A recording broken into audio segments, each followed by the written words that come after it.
Өкіметтен кезексіз жер алу 4-ші бөлімде жерді жалға алу келісімі, жер учаскесінің шекараларын белгілеу, жер актісін алу, құжаттарды тіркеу және барығына неше уақыт пен ақша кеткені туралы айтамын. Әкімнің шешімі негізінде аудандық жер бөлімі жерді жалға беру шартын береді. Айына төлейтін сомасы және тағы да басқа деректер сол шартта көрсетіледі. Жерді жалға алғанға бір жылға төлейтін сомасы 801 теңге құрайды. Яғни жыл сайын 801 теңгеден төлеп тұрам. Және тағы да келісімде көрсетілгендей, жалға алушы осы шарттың мерзімін ұзартқан кезде жер учаскесінің орналасқан орны бойынша жергілікті атқарушы органға, яғни акиматқа, шарттың қолдану мерзімі аяқталғанға дейін кемінде 3 ай бұрын тиісті өтінішке жүгінеді. 3 ай бұрын жүгінбесеңіз, мерзімі бітейін деген кезге жерден айырылып қалуыңыз мүмкін. Және осы шарттың қорытындысында қай жылға дейін және жалға беруші мен жалға алушының жеке деректері мен қолтаңбалары мен мөлшерлері болады. Жер бөлімінен келісім шартты алғаннан кейін жер учаскесінің шекараларын белгілеу актісін мен азаматтарға арналған үкіметтің гипрозем бөлімінен жасаттым. Осындай акт жасайсыз, акт установления границ дейді. Бұл жер шекараларын белгілемесеңіз, жер актісін жасатпайды. Шекараларын белгілеген кейін халыққа қызмет көрсету орталығына немесе онлайн жер актісін жасатуға тапсырыс жібересіз. Бір аптаның ішінде осындай жер актісі шығады. Жер актісін алғаннан кейін жер актісіне аудандық сәулет және қала құрылысы бөлімі, яғни архитектура, мекен-жай беру туралы анықтама аласыз.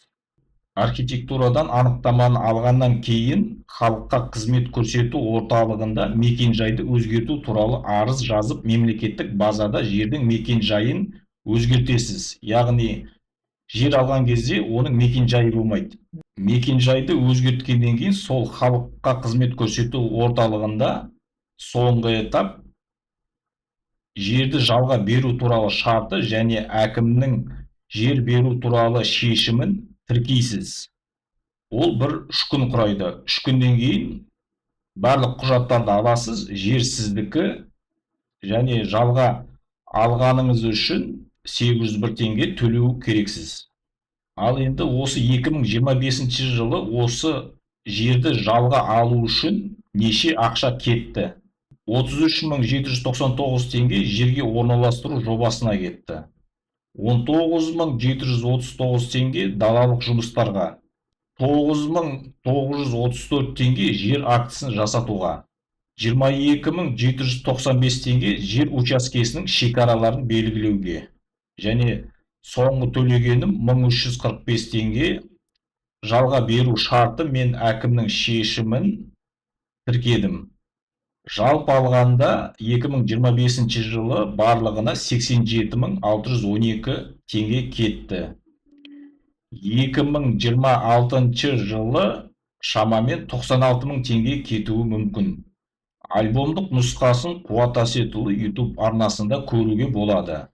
Егер қосымша лицензияны толтырып жіберу, бос жер таңдау және тағы басқа роликтерін шыққанын қаласаңыздар, роликтеріме лайк басып, таратып, комментарияда қай тақырыпты қалайтыныңызды жазып, арнама тіркеліңіз.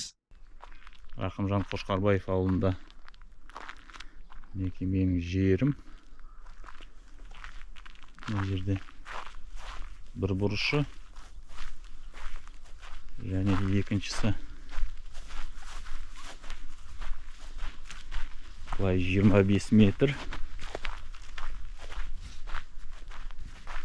Екінші бұрышы. Сосын былай 40 метр.